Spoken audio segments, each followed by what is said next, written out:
À tous. Une seconde, on va se passer sur leur pain.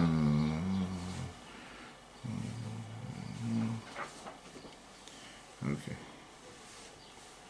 C'est lancé. Bonjour à tous, chers amis. Nous sommes Parashat Beshlach, la paracha qui est connue sous le nom de la paracha des explorateurs. Une paracha qu'on peut apprendre des heures et des heures et des heures, et on n'aura jamais fini d'apprendre. Et c'est une paracha qu'on peut tirer tellement d'enseignements de la manière comment on doit se comporter dans la vie de tous les jours. Pas seulement comment on doit se comporter, c'est surtout comment réagir face à un défi. Comment réagir face à un défi, comment réagir face à une difficulté dans la vie. Et on va voir aujourd'hui un autre aspect, un autre angle sur la manière, comment s'est déroulée cette misérable aventure. Pourquoi c'est une misérable aventure? Parce qu'on sait très bien que si aujourd'hui on est encore en exil, on peut blâmer seulement les explorateurs. Pour faire l'histoire courte, c'est très bien que l'histoire du 9 Av, Tisha B'Av, s'est passée seulement du fait que quand ils sont revenus et ils ont dit qu'on ne va pas pouvoir y aller parce que le peuple qui est en Israël est beaucoup plus fort que lui en parlant plus fort de Dieu. On dit que le peuple juif s'est mis à pleurer. Et là, qu'est-ce qui s'est passé? Dieu il a dit, aujourd'hui vous avez pleuré en vain. À partir de maintenant, ce jour va être décrété comme un jour de pleurs pour les générations. Et ce sera un jour, exactement, un jour dans lequel vous allez pleurer réellement, pas pleurer pour rien. Donc encore une fois, on voit comment c'était une aventure misérable, qu'on aurait pu l'éviter si on peut dire, ben, on va tout de suite voir dans le cours comment on est humain. Et c'est vrai qu'on a droit à l'erreur. Il y a certaines erreurs qu'il faut faire attention à ne pas faire. Parler dans les années précédentes, et on peut revoir ça sur l'application eTorah et sur Google et Apple, les différents aspects, les différents thèmes de ce qui est représenté et ce qu'étaient les erreurs des explorateurs, si on peut dire qu'il y avait erreur. Alors d'abord, essayons de récapituler les autres cours, et après on va voir, on va entrer dans le sujet d'aujourd'hui, qui est que, après la chassidoute, on te dit que parfois ils préféraient rester avec tous les miracles qu'il y avait dans le désert, en se disant qu'on préfère être dans le désert, parce que dans le désert on vit de manière surnaturelle, on ne vit pas de manière naturelle, ce qui veut dire qu'on vit sous la main de Dieu. On n'a pas besoin d'avoir affaire avec les choses matérielles, on n'a pas besoin d'avoir affaire avec des défis matériels, et c'est beaucoup plus intéressant pour nous. Une autre cours dans laquelle on a expliqué qu'en vérité, ils préféraient rester dans le désert parce qu'ils se sont dit que c'est une meilleure manière de se préparer pour rentrer en Israël. Le problème n'était pas qu'ils doutaient est-ce qu'ils pourraient rentrer en Israël, ils doutaient est-ce qu'on va pouvoir rentrer. Ils auraient dû se préparer comment on va rentrer. Mais est-ce qu'on va pouvoir rentrer, ça n'aurait pas dû être une question. Dans un autre cours, on a vu qu'il y a une différence entre les explorateurs, Meraglim, comme la Torah les appelle, et Tarim. Tarim, qui sont, comme Moshe leur a donné la mission au départ, la tour et Taret, ce qui veut dire aller visiter la terre. Il y a une différence quand tu vas en tant qu'explorateur et quand tu vas en tant que visiteur. On dit Tayarout, mais Israël à Tayarout. Les visiteurs qui vont en Israël, c'est totalement différent si tu es un visiteur ou si tu es un explorateur. Ça, c'est les différents aspects. Mais aujourd'hui, on va s'arrêter surtout sur l'argument qu'on appelle le puissant plaidoyer de Moshe, qui est totalement bizarre. Alors pour ceux qui ne connaissent pas l'histoire, pour ceux qui vont entendre le replay après sur l'application eTorah, qu'est-ce qui se passe en deux mots? Le peuple juif se tourne vers Moshe en disant « Envoie les explorateurs pour se préparer pour entrer en Israël. » Ils reviennent après 40 jours, la fin de l'histoire elle est connue, ils viennent et disent du lachon hara, une mauvaise langue sur la terre d'Israël. Et la conclusion, il vaut mieux rester dans le désert qui est protégé matériellement et spirituellement. Et là encore une fois, Dieu s'énerve. Dieu s'énerve en disant « Comment vous pouvez oser parler comme ça? Comment vous pouvez oser parler comme ça? Au départ, Dieu voulait tuer tout le peuple juif. Et il voulait donner à Moshe un nouveau peuple en disant, à partir de maintenant, laisse-moi tranquille.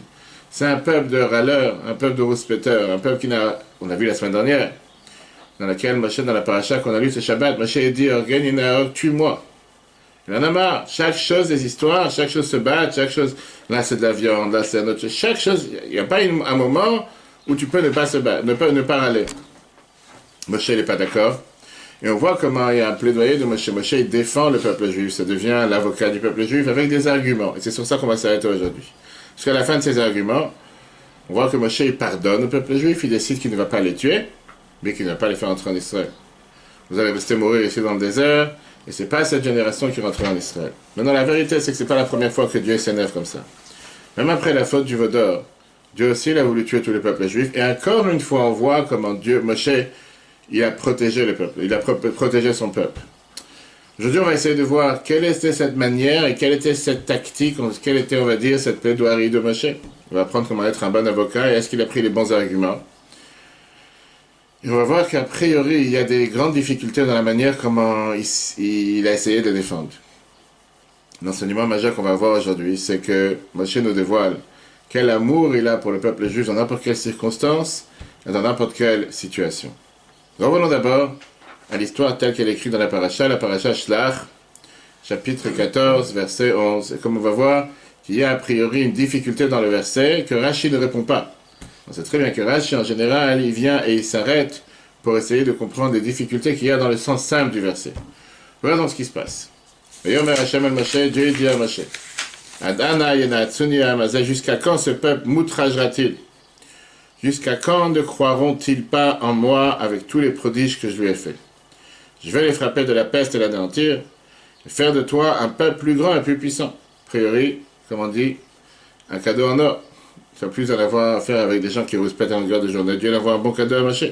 Moshe dit à Dieu, les Égyptiens apprendraient, qu'est-ce qui va se passer? Ils vont apprendre à ce moment-là que toi, qui par ta puissance fis sortir ce peuple de chez eux, tuerais ce peuple comme un seul homme. Ils diront alors, Dieu ne pouvait faire entrer ce peuple dans le pays qu'il leur avait solennellement promis. Il les égorgea, shrita, dans le désert. C'est la phrase que Moshe emploie. De grâce, déploie ta puissance, longanime et bienveillance. Qu'est-ce que Dieu dit?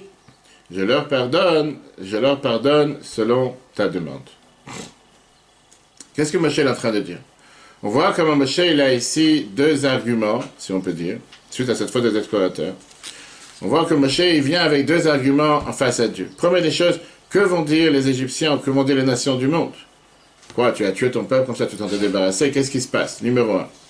Numéro 2, deuxième argument que Moshe emploie, il demande à Dieu de réveiller ses 13 attributs de miséricorde, ce qu'on a l'habitude de dire dans les slichot à chaque fois, dans les tachanoun, les 13 attributs de miséricorde, Hachem, Hachem, Kel Rachum, etc., et qu'il leur pardonne. Maintenant, Rashi vient et il essaie de t'expliquer en fonction de quoi Dieu il a dit, ah, tu m'as convaincu avec tes arguments, tu as été un bon plaidoyeur, et c'est pour ça que je te pardonne. Regardons Rashi d'abord. Quand Dieu lui dit la fameuse phrase qu'on répète le soir de Kippour après Kol Nidre, Yomer Hashem salachti kidvarecha, Dieu il a dit, je leur pardonnais comme tu m'as demandé. Rashi te dit selon ta demande, à cause du fait, à cause de ce que tu m'as dit, ils diront, Dieu ne pouvait pas les faire entrer. Ça veut dire que qu'est-ce qui se passe ici? A priori, quand tu réfléchis un instant, la structure du plaidoyer de Moshe, ça soulève une question fondamentale. Comme c'est écrit, pourquoi parler des Égyptiens? Moshe ne les défendrait-il pas comme il a toujours fait? Il y a ici quelque chose qui dérange. L'argument essentiel de Moshe, c'est quoi? Que vont dire les autres? Ça veut... Et ça a déjà été utilisé le regard des Et 100% va y arriver par rapport à la faute du Vaudor. 100% par rapport à la faute, on va y arriver, exactement. C'est ce qu'on a dit tout à l'heure. On a vu que dans l'histoire du Vaudor, on a eu aussi exactement la même histoire, mais on va voir qu'il y a une grande différence entre les deux. Je dis encore une fois, l'argument c'est quoi? C'est-à-dire que tu es en train de me dire de vouloir tuer 2 millions de juifs, d'après un calcul, on va voir tout de suite. Lui, il fait tout un calcul dans le Sikha 19, qu'on parle ici d'environ 2 millions de juifs, puisqu'il y avait 603 550 hommes entre l'âge 20 et l'âge 60. Et parfois, tu peux avoir même un commentateur qui t'a dit qu'on était plus de 8 millions de personnes. Tu comptes les hommes, tu comptes les femmes. En moyenne, on dit qu'il y avait combien d'enfants par famille, plus les personnes au-dessus de 60, les personnes en dessous de 20 ans. On parle ici de quoi? De tuer tout un peuple. Et la seule chose qui te dérange, que vont dire les non-juifs ou que vont dire les nations? Ça veut dire, à la rigueur, si eux n'ont pas d'argument, tu peux les tuer. Débarrasse-toi d'eux. Mais comme j'ai peur de ce que vont dire les autres, pour ça je te demande de ne pas les tuer. C'est quoi cet argument? De tuer tout un peuple, parce que qu'est-ce qu'ils vont dire les autres que tu n'es pas capable? C'est quoi cet argument? C'est un argument qui n'a pas de sens. Et ça, c'est la question que demandent beaucoup de commentateurs, dont Rabbeinu Bechaye. D'abord, qui était le Rabbeinu Bechaye? Tout le monde sait qu'il était un Espagnol, comme beaucoup de commentateurs de la Torah, Ramban, Nachmanide et beaucoup d'autres, Dan Yitzhak Abarbanel, ministre des Finances en Espagne.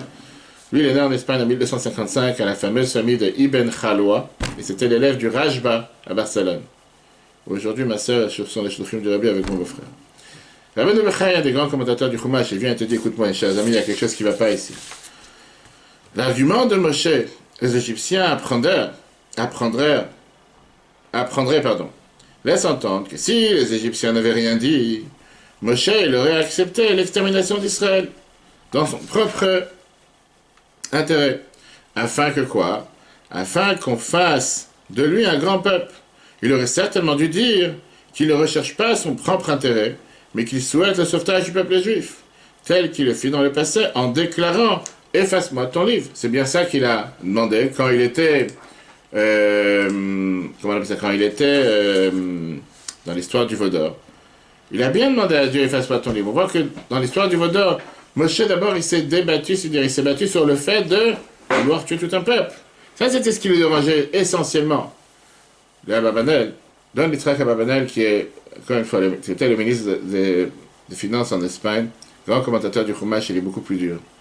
Don Yitzhak Abarbanel étudiait la question comment le Moshe a pensé que le juge de toute la terre, en parlant de Dieu, il va faire un tel acte juste de crainte de qu'est-ce qu'il va dire un Égyptien et qu'est-ce que ça va le déranger que les Égyptiens ils vont l'honorer ou le contraire. En deux mots, si l'Égyptien il va dire non, Dieu il est sympa avec son peuple, pour ça je ne vais pas le faire. C'est quoi cet argument qui n'a pas de sens? A priori, c'est quelque chose qui.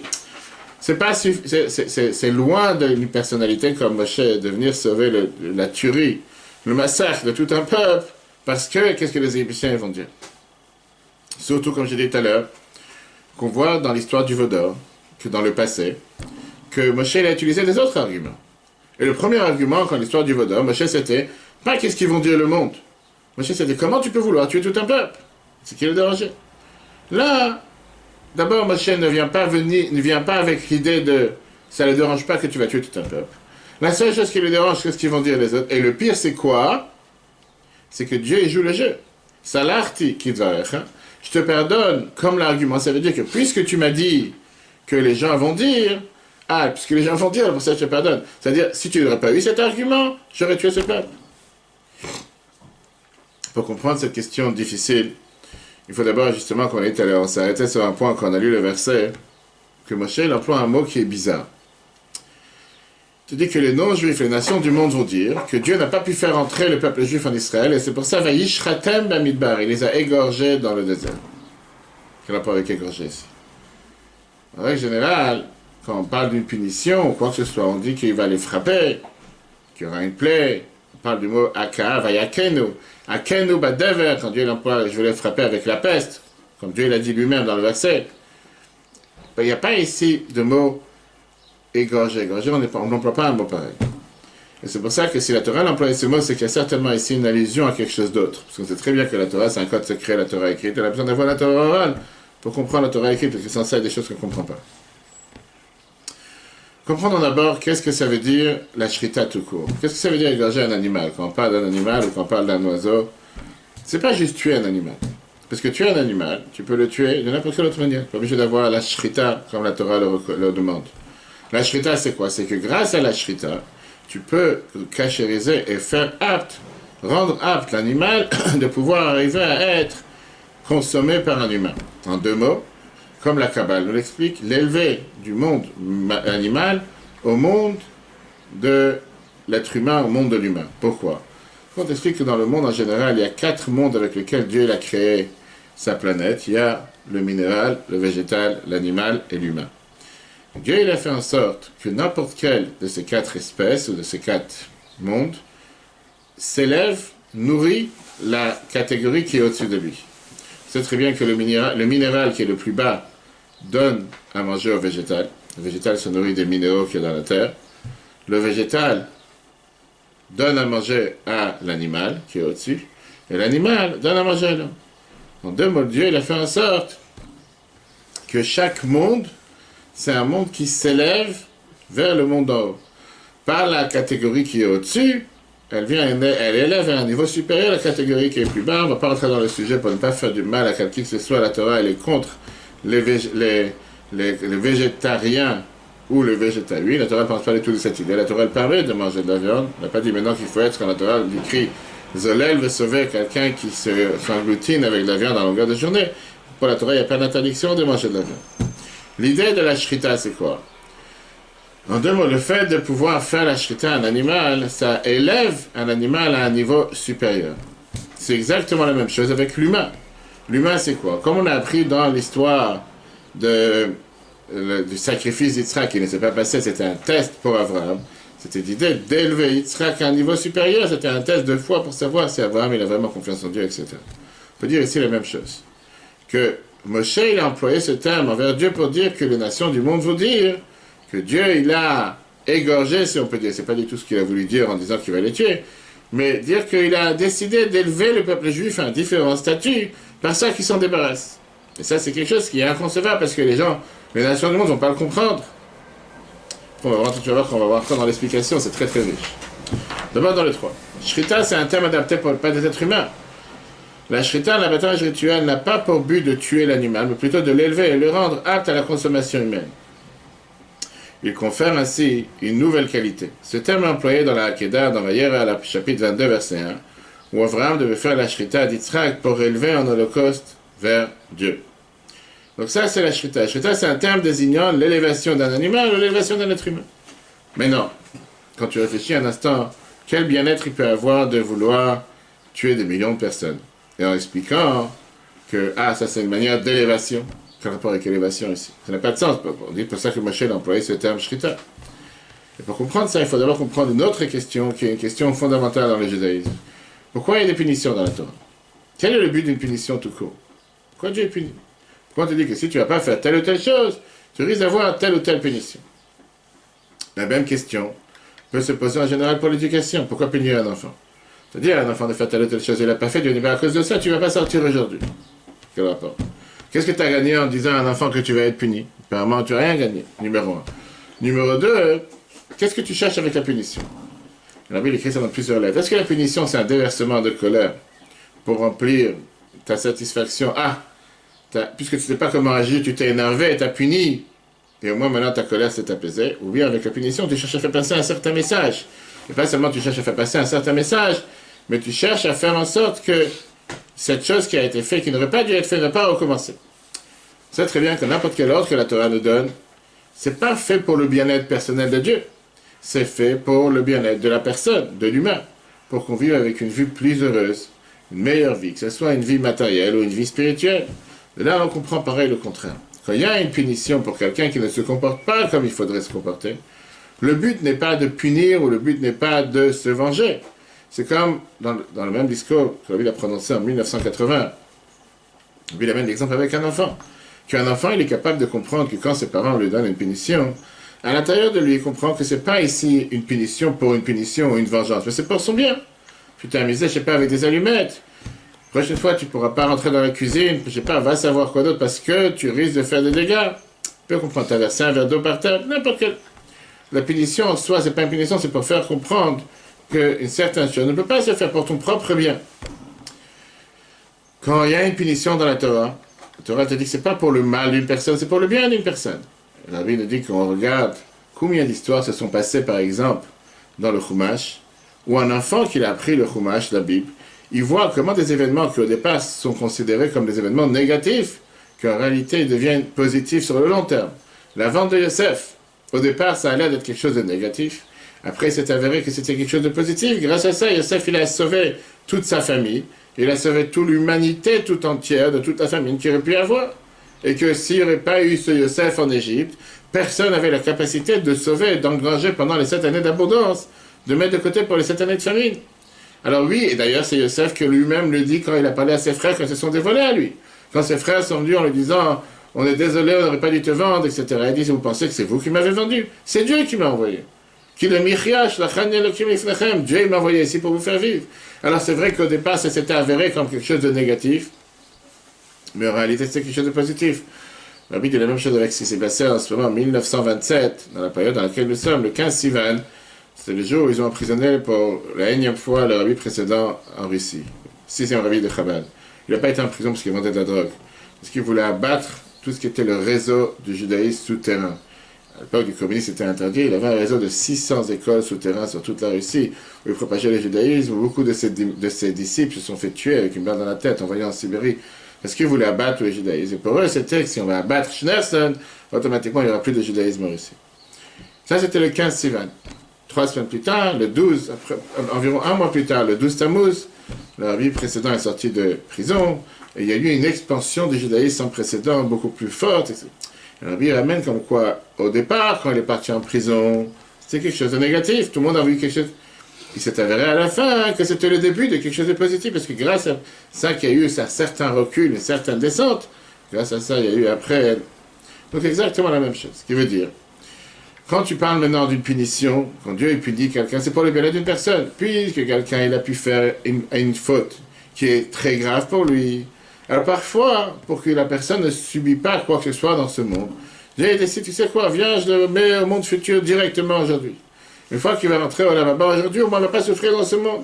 C'est quoi qu'il reste dans ce monde et qu'il va souffrir. On ne rentre pas du tout ici dans tout ce qui se passe avec tous ceux que Dieu nous en préserve ont été tués sur le nom de Dieu. On ne parle pas de la Shoah, on ne parle pas de toutes ces choses qui sont des choses qu'on n'a pas d'explication, qu'on n'a pas de compréhension et qui n'a aucune justification, ni pour nous, ni pour Dieu. Dans la Torah, c'est aussi écrit, on ne parle pas, ce n'est pas le sujet. On parle dans le terme de punition, salaire, récompense, que quand il y a une certaine punition, la punition n'est pas pour punir, mais en réalité c'est pour élever la personne, donner la possibilité à la personne de pouvoir comprendre qu'il y a quelque chose de mal qui a été fait, et grâce à ça, a changé. Regardons le 4. Quel est l'objectif du bon Dieu qu'on dit qui est miséricorde dans ses punitions?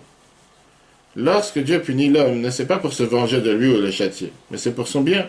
Étant donné que celui-ci ne se comporta pas en conformité aux ordres de Dieu, alors que c'est précisément ainsi qu'il peut vivre une vie digne de ce nom, matériellement et spirituellement, et qu'il faut gravement, Dieu lui retire sa vie dans ce monde ici pour son bien, afin qu'il n'endure pas une vie de souffrance au point de perdre goût à la vie. Depuis cette punition, purifie l'homme et le raffine pour accéder à la vie suprême du monde futur. Pas oublier encore une fois que ça, c'est pas ce qui se passe avec chacun d'entre nous. Dieu est la miséricorde, Dieu il a donné la possibilité de faire tchouva, Dieu a donné la possibilité de réparer.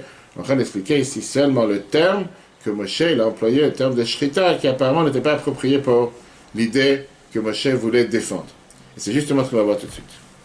C'est pourquoi Moshe ne remet pas en cause la punition du peuple juif. Comme on l'a dit tout à l'heure, l'argument numéro 1 qu'on avait, comment ça se fait que Moshe ne vient pas en disant pourquoi tu vas tuer tout un peuple? Parce que ici, il y a deux problèmes. Si on regarde, avant de regarder la réponse de Moshe, regardons l'argument de Dieu.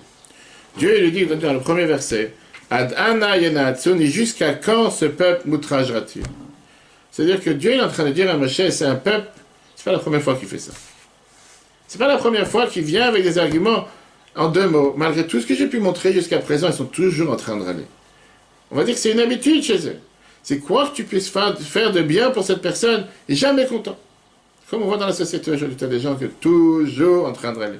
Toujours avec des points négatifs. Jamais heureux, jamais... Tout ce que tu pourras faire pour eux, ils ne sont pas contents. Ça, c'est un point que Dieu relève dans sa question envers Moshe. Deuxièmement, Dieu il vient ici avec un argument en disant, pas seulement jusqu'à quand ils vont m'outrager, Adan aloya minubi.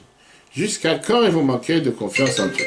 Jusqu'à quand ils ne vont pas faire confiance en moi. Ça, c'est le deuxième point que ça les dérange. On parle ici d'une faute fondamentale. On sait très bien que la base fondamentale du peuple juif, c'est d'avoir l'aïmouna en Dieu, croire en Dieu. Alors là, il s'avère que tu parles d'un peuple qui n'ont pas confiance en Dieu. Mais encore une fois, si tu me dis des gens qui ne savent pas de qui tu parles, et qu'il n'y a pas de Dieu sur terre, n'ont jamais vu Dieu, n'ont jamais entendu parler, ok, tu sais ce que tu veux dire. Qu'est-ce que tu peux leur en vouloir? Ils ne savent pas de quoi tu parles. Ça, c'était il y a un an, avant qu'ils sortent d'Égypte. D'ailleurs, c'était l'argument que Moshe lui-même a employé au départ en disant que le peuple juif ne va pas avoir confiance, ils ne vont pas savoir qui je suis, d'où je suis, etc. Mais on parle quand même d'un peuple qui vient de vivre, avec tous les 10 plaies, sorti de la mer Rouge, sorti d'Égypte, ouverture de la mer Rouge, le mont Sinaï, le don de la Torah. J'ai dit, la manne qui est tombée du ciel, j'ai tout. Comment tu peux être si aveugle? Comment tu peux être si borné en disant non, il n'y a pas de Dieu? Dieu dit, on voit ici que c'est pour eux une marque déposée.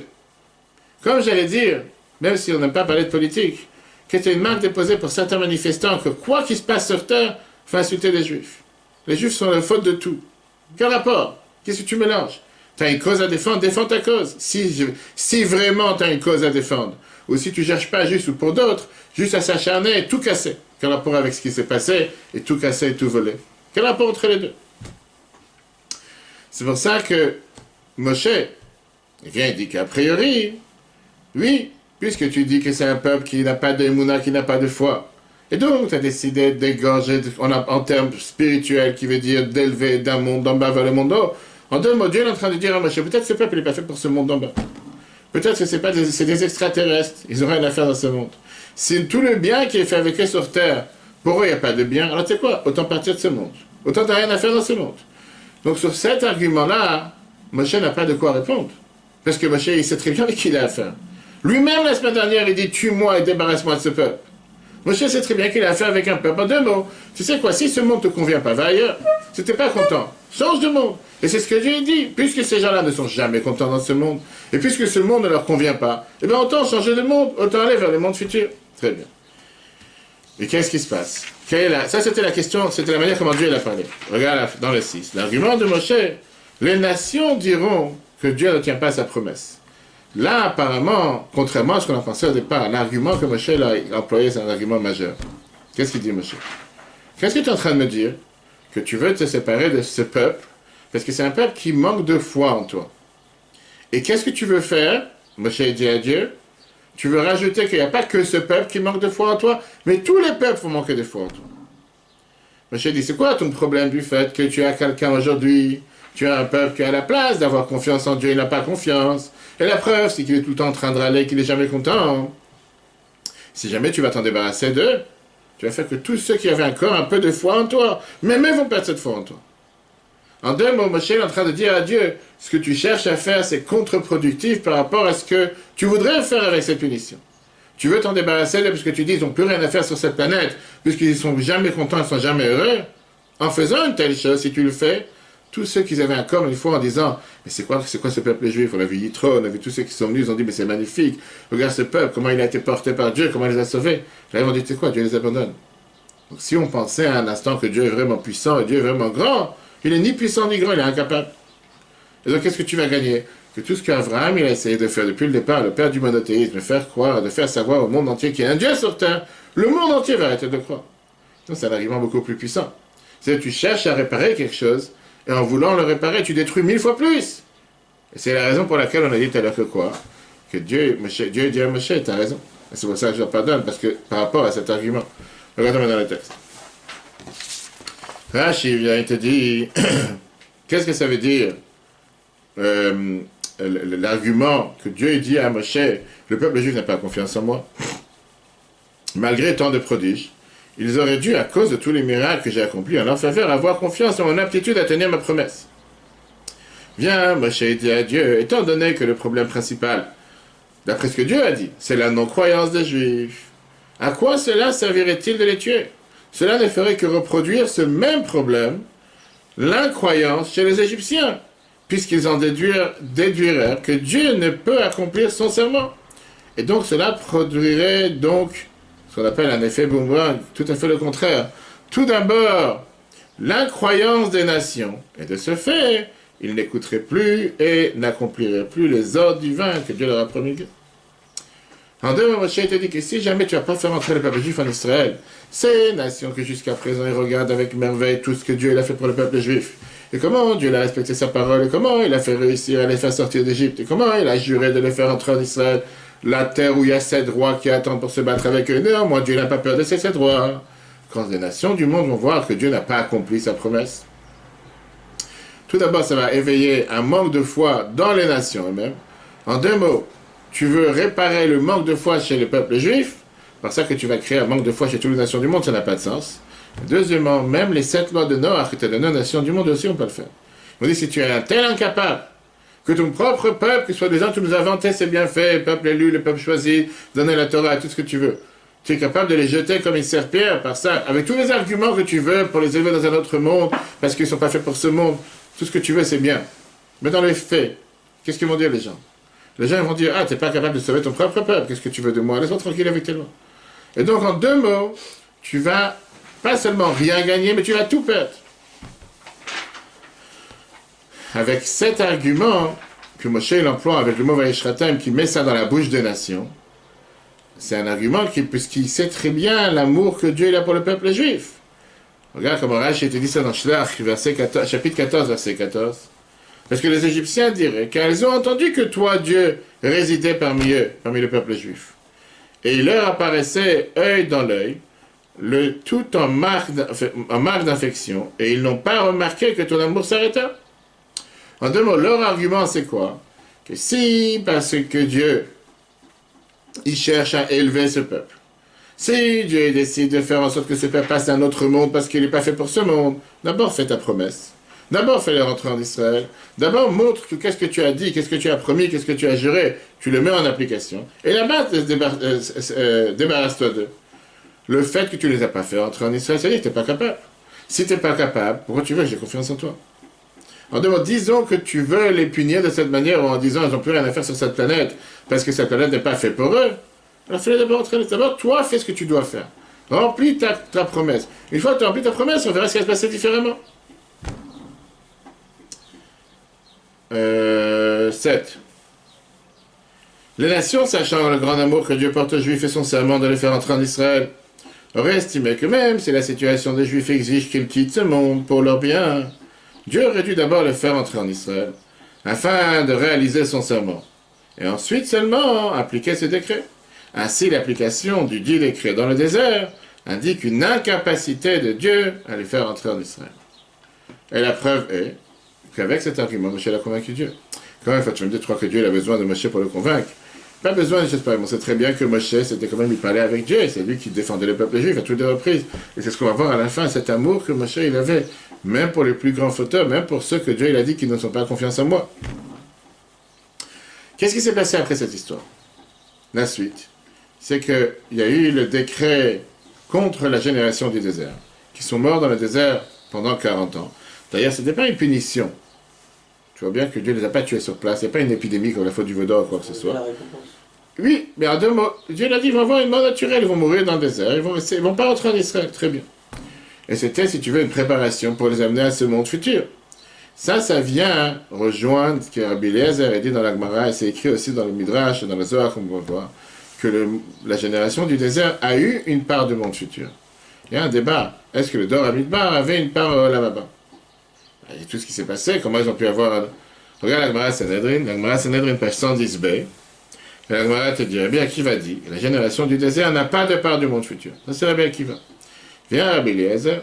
Rabbi Eliezer, il te dit, ils auront accès au monde futur. Ainsi qu'il est écrit dans le psaume 50, rassemblez-moi mes pieux serviteurs qui ont sanctionné mon alliance par un sacrifice. Et dans ce cas, Rabbi Akiva a mis de côté sa piété. En deux mots, on a dit comment c'est très bien. On avait vu ça dans les cours de l'Akba Omer qu'on peut rappeler on voit dans l'application Torah que Rabbi Akiva était celui qui était l'amour du prochain, défendre le peuple juif. Là, on voit comme Rabbi Akiva est celui qui dit non, ils n'ont pas de part au monde futur. L'Akba te dit, là, on voit que Rabbi Akiva, il a changé d'avis. Mais en tout cas, il y a une autre version dans la Mishnah de Sanhedrin, 108, page 108, dans laquelle on te dit que les Meraglim, les explorateurs, ils ne vont pas rentrer au Lamaba. Dans les Roshami, c'est pas amené, dans beaucoup de versions, c'est pas amené. Et comme j'ai dit tout à l'heure, qu'est-ce que ça veut dire quand on dit que Rabbi Akiva te dit qu'ils n'auront pas de part au monde futur? Ça veut dire qu'ils sont tellement graves, tellement punis, ils ont fait une tellement grande erreur. Alors tu leur ramènes des panneaux qui viennent et qui te donnent une explication qu'ils n'auront pas besoin du monde futur parce que la récompense du monde futur, ils l'ont déjà reçue dans ce monde. Il y a beaucoup, en deux mots, tu vois bien qu'il y en a beaucoup qui ont une difficulté à comprendre, de dire clairement qu'ils n'auront pas de part du monde futur. C'est difficile à dire, une chose pareille. Mais qu'est-ce qui se passe? Ils ne sont pas rentrés en Israël. Qu'est-ce qui se passe avec Moshe? Moshe aussi n'est pas rentré en Israël. Moshe aussi il a décidé que si c'est comme ça, si eux ils ne rentrent pas en Israël, moi je préfère rester ici en dehors d'Israël avec eux. À tel point, ça te montre la piété et la bonté que Moshe avait pour eux. C'est pas que Moshe cherchait à se débarrasser de bien, au contraire. Comme on voit dans le Midrash Rabbah dans Chukat, on verra dans quelques semaines. Chapitre 19, verset 13. Dieu dit à Moshe, comment veux-tu entrer en Israël? Si tu es fait entrer notre génération, ils diront que celle du désert n'a pas de part au monde futur. Reste donc avec eux et tu entreras avec eux. Comme j'ai dit, pas seulement que la génération du désert est rentrée au monde futur, mais même les explorateurs eux-mêmes sont rentrés au monde futur. Regarde ce que le Zohar nous dit. Le Zohar, chapitre 3, volume 3, page 276a, 76a. Seuls les corps des explorateurs mourus, mais pas leurs âmes, ils ont donc accès au monde futur. Pourquoi? Parce que Dieu, il a fait une alliance avec le peuple juif. Que quoi qu'il arrive, quoi que tu fasses, il n'y a jamais de porte fermée pour la tchouva. Il n'y a jamais de porte fermée pour pouvoir réparer. Même des personnes pareilles, qui apparemment auraient dû être punies, néanmoins, ils ne sont pas punis, ils peuvent réparer. Le temps de faire tchouva, les explorateurs, ils ont dit. C'était 40 ans dans le désert. Les explorateurs même aussi. Alors encore, tu regardes, regarde. Il te dit que même si seulement c'est le corps qui est mort, pas la neshama, le Zohar te dit que le mort. Regarde l'écriture qui te dit. Prenons l'exemple de deux amis contractant une alliance établissant que leur amour ne s'arrêtera jamais. Même s'ils arrivent à une situation où logiquement cet amour devrait cesser, voire se transformer en haine, leur amour restera aussi puissant, car ils sont comme une seule chair. C'est ainsi que Dieu l'a fait avec nous.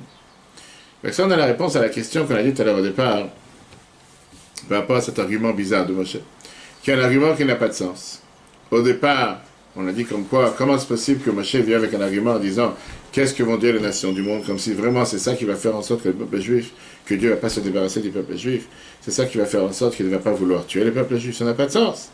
Et la finale, comme on a expliqué, qu'en réalité Moshe répond basé sur l'argument que Dieu l'emploie. Puisque Dieu dit j'en ai marre qu'ils soient contre moi, j'en ai marre qu'ils m'outragent, j'en ai marre, et que jusqu'à quand ils vont manquer de foi. Moshe dit, tu as un argument qui va manquer de foi. En voulant te débarrasser d'eux, tu fais en sorte que le monde entier va te manquer de foi. Ça, c'est quelque chose qui n'est pas possible. Mais qu'est-ce qu'on apprend de ça comme enseignement pour la vie de chacun d'entre nous? On apprend un enseignement majeur, comment on doit regarder sur un juif. Tu peux avoir un juif qui a une situation spirituelle comme les explorateurs. C'est quoi en deux mots? Il n'a pas confiance en Dieu. Sur la magie, j'y crois pas. Il n'y a pas Dieu pour moi. De quoi vous parlez de Dieu? Je ne suis pas croyant. Je suis non religieux. Les explorateurs te disent, les géants qui sont en Israël sont plus forts que lui. Comme Rashi nous dit, c'est qui que lui? Plus fort que Dieu. Ils ne vont pas réussir. Dieu ne va pas pouvoir faire face à tous ces rois et tous ces géants. Viens, la Torah, elle te dit, tu as toujours le devoir d'apprendre, de regarder sur un juif par rapport à sa vraie existence. Son point J qui est à l'intérieur de lui, ce point juif.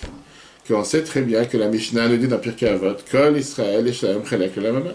Tout le peuple juif mérite d'aller au monde futur. Pas seulement le monde futur après 120 ans, on parle d'avoir les récompenses que Dieu a données dans ce monde. Que Dieu il se vante avec lui, que Dieu il aime, pas seulement que Dieu il aime, que Dieu il regarde, comme on dit, les yeux dans les yeux avec ces personnes en disant, malgré tout ce qu'ils ont pu faire de mal, il va toujours les récompenser. Comme un parent avec un enfant. Malgré qu'un enfant il a pu se comporter pas comme il faut, c'est pas pour autant qu'un parent il va dire c'est plus mon enfant. Dans le discours que la Bible a prononcé en 1979, il t'explique comment, halachiquement parlant, les explorateurs eux-mêmes ont le Olam Haba, ou aussi le monde futur, même d'après la halakha. Et l'idée qu'on apprend ici, c'est quoi? Comment on ne peut pas chercher des défauts chez un juif, même s'il se comporte comme un explorateur, même si à l'apparence il paraît comme quelqu'un qui fait tout contre, qui fait tout pour ne pas faire ce que Dieu veut, qui fait tout, même pour énerver, on va dire. Et il y en a malheureusement, pas se voiler la face. Et alors? Ça, c'est la coquille, ça, c'est le corps. Dans son âme, dans la neshama, c'est une parcelle de Dieu. Et puisque c'est une parcelle de Dieu, on voit comment Moshe a tout fait pour les défendre. On voit comment Moshe a tout fait pour dire, malgré la plus pire des choses qu'ils ont pu faire, ça n'autorise pas, ça ne donne pas la possibilité d'agir d'une certaine manière qui va faire en sorte que le monde entier va manquer de foi en Dieu. Tu cherches à faire quoi? Glorifier le nom de Dieu, faire grandir le nom de Dieu, faire en sorte que les gens ont plus d'émouna. Mais le Rabbi a rajouté à cet argument beaucoup plus par rapport à l'exil. Il dit que le fait même que nous sommes en exil, c'est le plus grand affront qui peut être contre Dieu. Parce que le fait même que le peuple juif souffre en exil, ou quand il y a des souffrances du peuple juif, c'est la plus grande profanation du nom de Dieu. Parce que les nations du monde vont dire quoi? Ces juifs qui se disent le peuple élu, le peuple choisi, etc., eux-mêmes ont des souffrances. Combien de fois la Bible a répété cet argument pour dire combien Dieu doit nous amener la délivrance? Combien Dieu nous amener ma chère? C'est la raison pourquoi on demande 18 fois par jour. 6 bénédictions, chaque prière. Le matin dans l'Amida, 6 bénédictions. Mincha, encore une fois, on répète. M'arrive 18 fois par jour, on n'arrête pas de demander que Dieu nous envoie la délivrance. Parce que chaque instant qu'on reste en exil, c'est la plus grande profanation du nom de Dieu qui se passe sur la planète en disant que les nations du monde, cet argument que Moshe a employé. Rabbi a toujours employé cet argument, on sait que la semaine prochaine c'est la 26e Elula du Rabbi. Et dans notre génération, on a vu cet amour du prochain, défendre l'autre juif, défendre une autre personne, même si à l'apparence c'est le plus grand fauteur sur terre. Rabbi a toujours appris comment regarder sur un juif sur son âme et pas sur son corps. Regarde qu'est-ce qu'il est à l'intérieur de lui. Ne regarde pas qu'est-ce qu'est la coquille. Oui, à la coquille, ça peut paraître comme s'il est tellement opposé, contre, athée, renégat. Regarde l'intérieur. Et si tu regardes l'intérieur, tu vas voir que c'est la plus grande lumière sur terre. Regarde dans le texte. Cela nous apprend le regard à avoir sur chaque juif. Chaque juif, peu importe sa situation.